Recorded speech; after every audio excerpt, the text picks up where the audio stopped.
Uh, Good afternoon, colleagues. Our presentation is on it's a joint presentation between Campbell Scientific and the Zambia Met Department.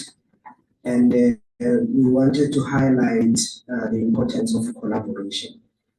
And we're going to take you through the projects that we've worked with ZMD and how that has been impactful, particularly for Zambia.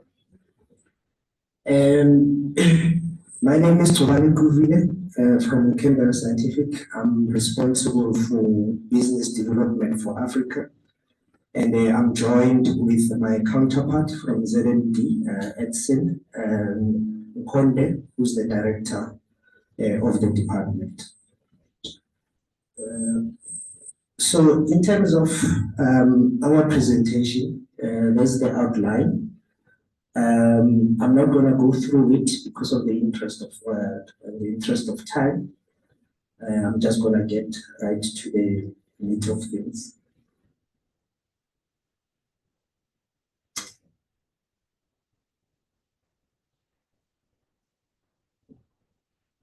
So about the Zambia Meteorological Department, it was established in 1967. So it is a mature meteorological department, which falls under the Ministry of Green Economy and Environment.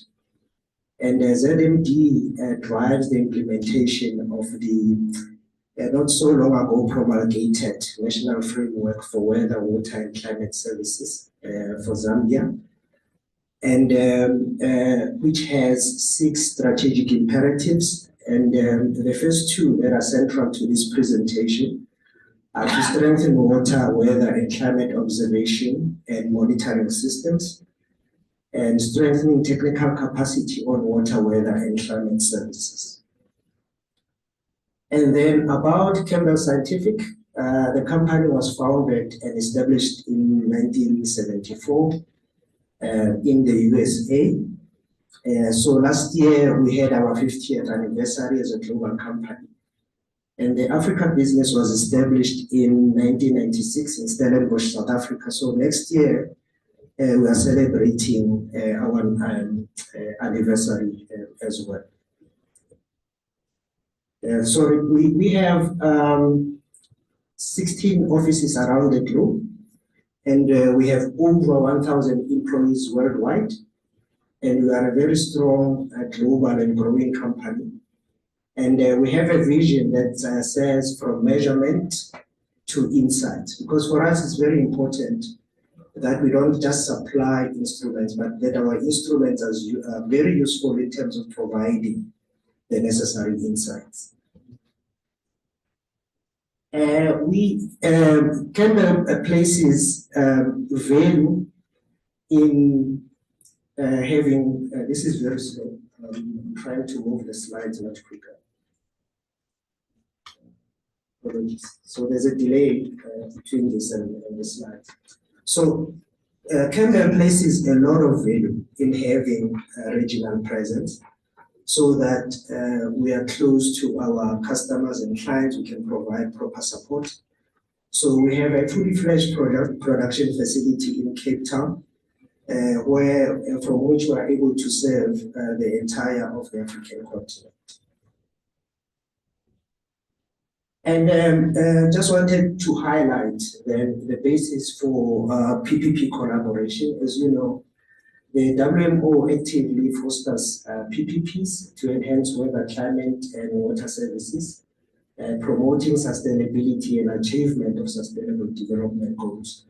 And the benefits of PPPs are improved service delivery, enhanced technological advancement, bridging capacity gaps, mutual benefit and shared value. And a lot of the benefits of PPPs have been highlighted in the previous presentation. But in the previous Hydromet Africa sessions as well, meetings, a lot of this has been discussed ad nauseam. So in terms of the current challenges for Zambia, Zambia is quite a vast country. covering about over 752,000 square kilometers. And it requires a significantly denser network for good spatial coverage and data resolution. And as of May this year, there are 300 weather stations, 42 manual, 267 automated, and 500 voluntary rain stations. And in terms of norms, Zambia requires about 1,200 weather stations and 10,000 rainfall stations. So there's also capacity gaps that requires continuous training in various aspects, in terms of functions. Infrastructure modernization is also key, upgrading aging infrastructure and adopting new technologies for improving data collection, processing, as well as dissemination efficiency.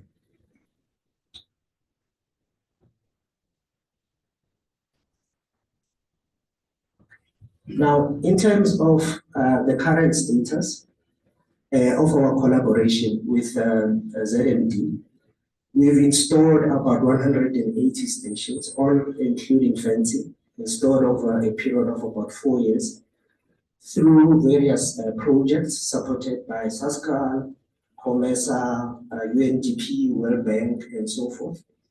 And this funding is very important, particularly for the implementation of the framework that I've mentioned, with the aim, obviously, of having an integrated, centralized national water, weather, and climate services platform.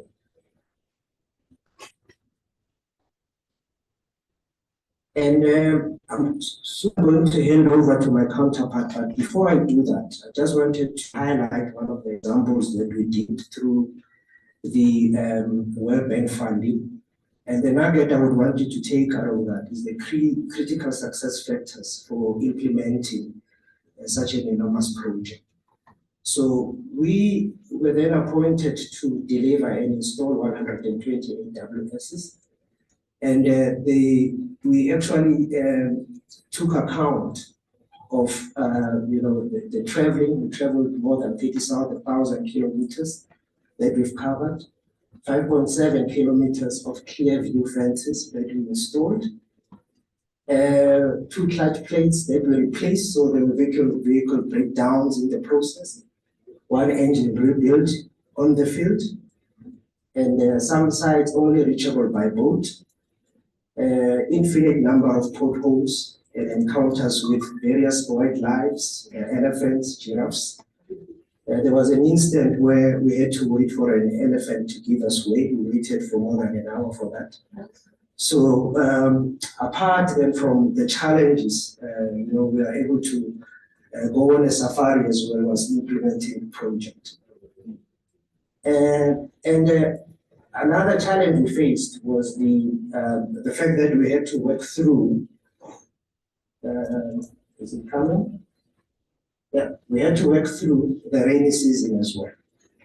So quite a challenging project, but the critical success factors I would want you to take away from implementing such a project is the importance of working with local entities. So initially we sat down with ZMD, who assisted us in identifying capable local companies that we can work with in implementing this project. They know the terrain, they know the challenges, and they helped us a lot in terms of navigating challenges, but also in terms of planning for the project.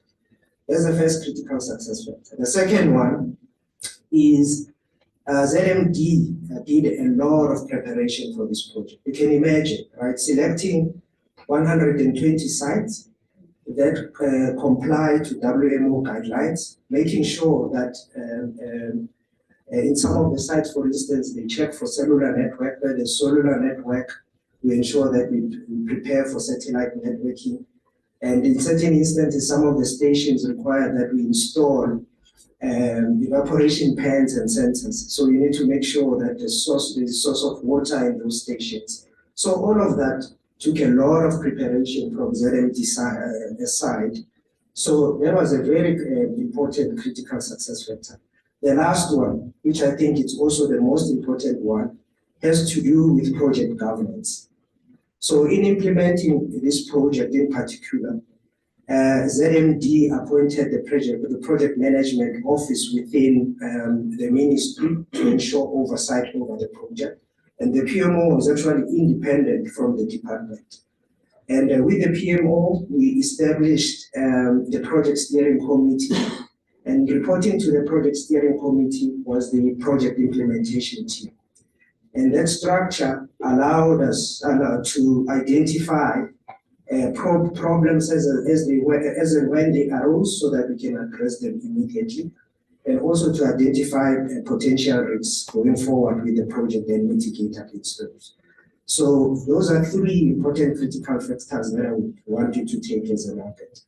And I'm now going to hand over to my counterpart, who's going to also talk about the benefits of the projects that we've implemented together.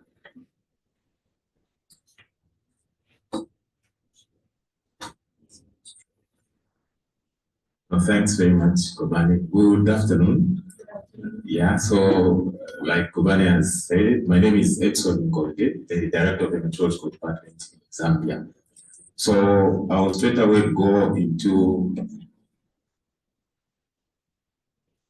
yes, so we started from realizing that for us to deliver quality early warning information, quality climate services that are required for different sectors, for aviation, for agriculture, for water resource management, we needed to improve, to expand our observation infrastructure, because that's the source of the data that we're going to use to deliver, to support the different sectors across the country. Now, to do that, we couldn't have done it alone. We needed financing. We needed organizations like Campbell and others that can provide the technology for us to expand our network. And so we started with developing projects that we submitted to the Green Climate Fund, that we submitted to the Global Environmental Facility and the World Bank.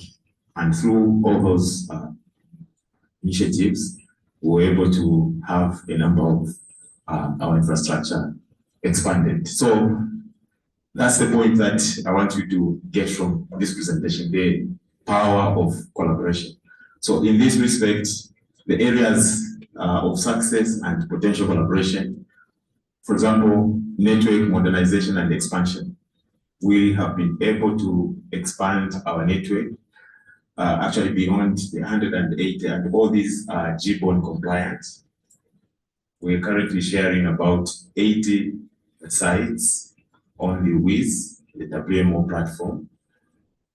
We are able now to have real-time data acquisition and visualization and sharing different users, ensuring that we have timely provision of effective early warning information. We are sharing this data also with the global modeling centers like ECMWF and other centers.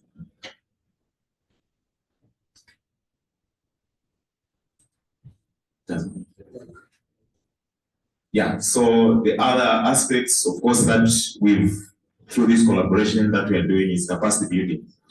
We've done a lot of expansion.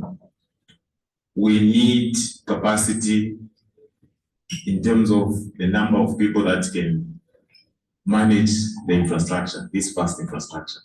So we've expanded the number of personnel that are able to operate, maintain, and manage this infrastructure.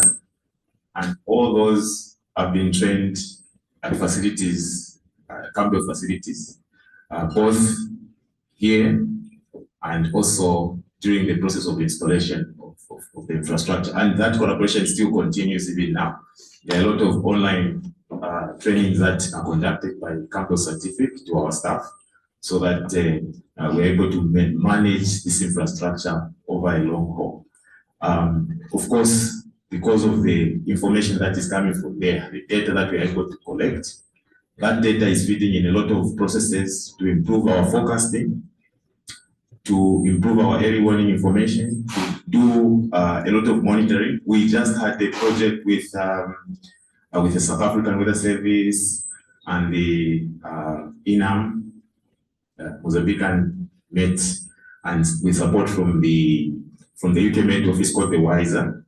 And this data came through in terms of validating a number of products, early warning products, nowcasting products that we've validated using some of these stations that we've installed.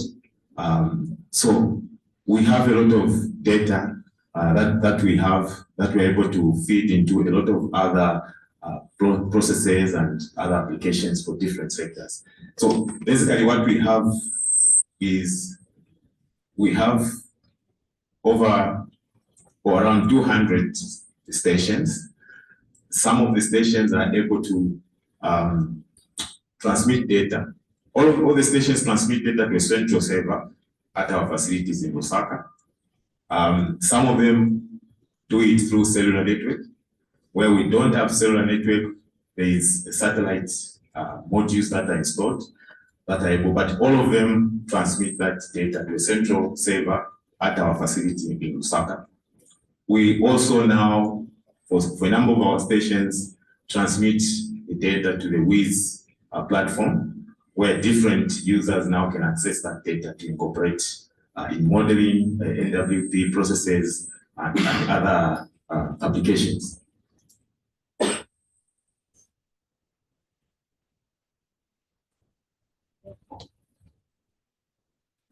Okay, so I think to this partnership that we have with Campbell Scientific, and we want to expand it to a lot more technology providers for different aspects. We are looking at expanding our observation infrastructure. What we've done with Campbell is just the ground stations. We are looking at upper air stations. We've mapped out to install about 5 upper air station sites across the country. And with the World Bank support, we're going to implement 2 radar systems in the country. But also, we have support from the World Bank to also implement a lightning detection network. And all those are driven by demand that is coming from the users. So the users are telling us, for example, the north of the country is a very big mining area. And mining companies are telling us to say we need data on lightning to protect our operations, to make sure that we those phenomena do not impact us adversely. So that's what is driving our expansion. It's a user-driven expansion and modernization of our observation infrastructure. So some of the benefits, of course, with the collaborations the partnership we have with Campbell Scientific is, of course, access to cutting-edge technology. And that the stations that we have now, apart from just giving us the basic meteorological observation data, we have things like soil moisture. At every site that we have soil moisture, soil temperature, which are very, very critical for water resource management, for agriculture, and many other applications. So that's what our benefit is from this partnership. We also have, of course, improved data coverage. We have been able to cover all the districts. Previously, we had our observation infrastructure in just about 30 districts out of 116. Now we have observation infrastructure in all our districts. And for those districts that are even larger, we have more than 1 observation station. And of course, increased operational efficiency. That's one aspect that we are benefiting from this partnership. Aspects to do with maintenance, provision of spares, which are very critical for us to ensure that there's sustainability. We are benefiting from that relationship we have with Campbell Scientific. But also, we believe that on the side of Campbell Scientific, we're able to give them feedback. For example, one aspect that we are giving them feedback on is, yes, we are able to get all this data, all this useful data. How do we package it? How do we visualize it? Because that, if we are able to visualize this data, it makes for efficient decision making by our users. So those are some of the aspects that we are doing. And of course, the issue of building this long-term relationship, I think it benefits also Campbell Scientific, because from those 200 stations that we have, I mean, that's market for them. We need to have those stations, not the next 2 years, 3 years, but over a long period of time. So those are some of the things that the benefits that are there.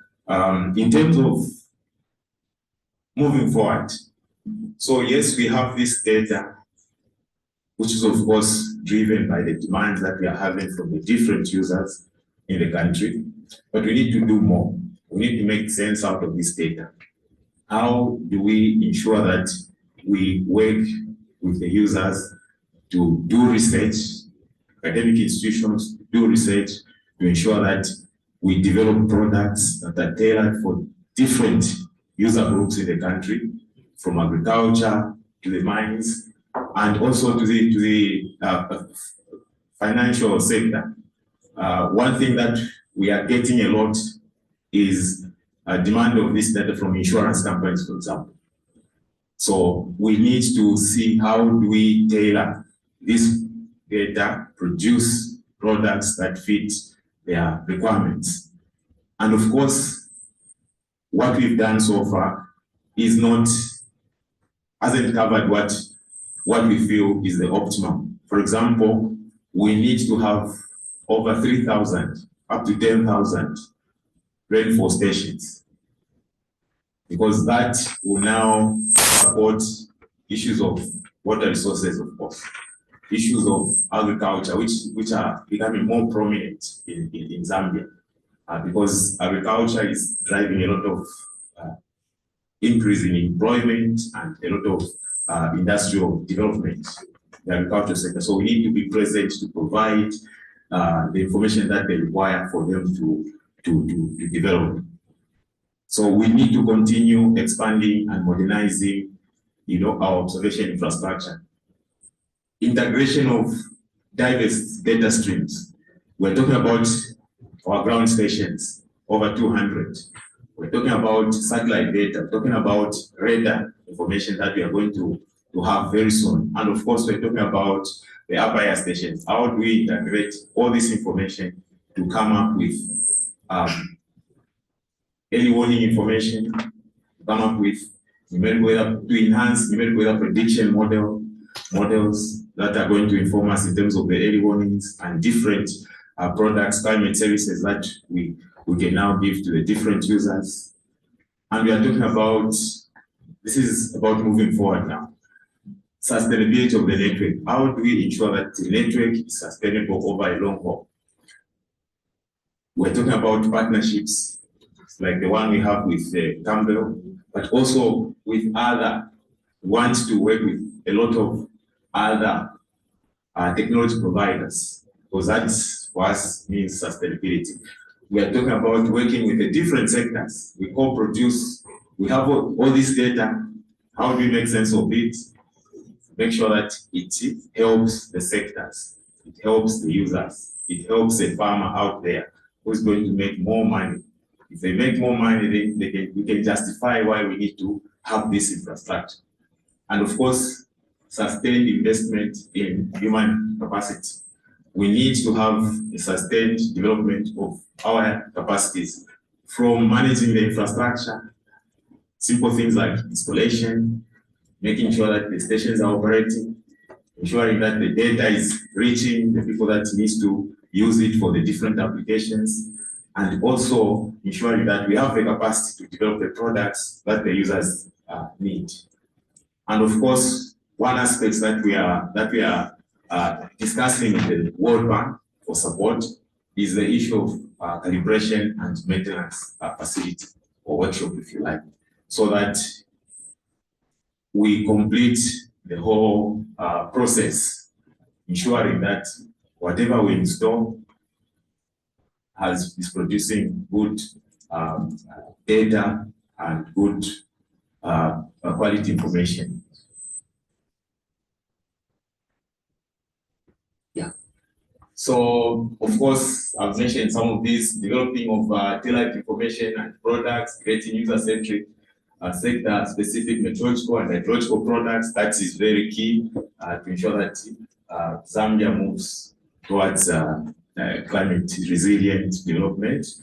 Strengthening public-private engagements, building robust partnerships like the one again we have with Campbell Scientific, and I reiterate that we need to have many more such partnerships, and all those things I think will culminate in a long-term sustainability of meteorological services in Zambia. That's what we are looking forward to.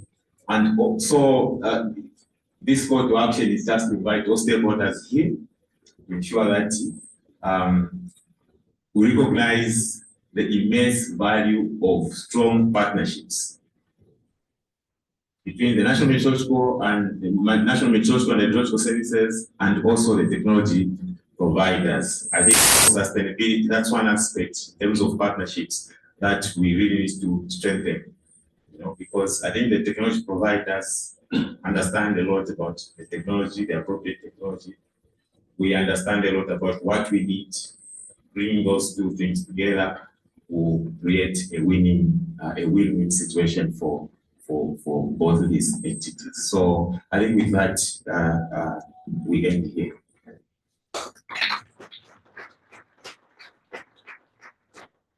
Many thanks to both of you for that presentation. If you have any questions for any of our speakers now and from earlier today,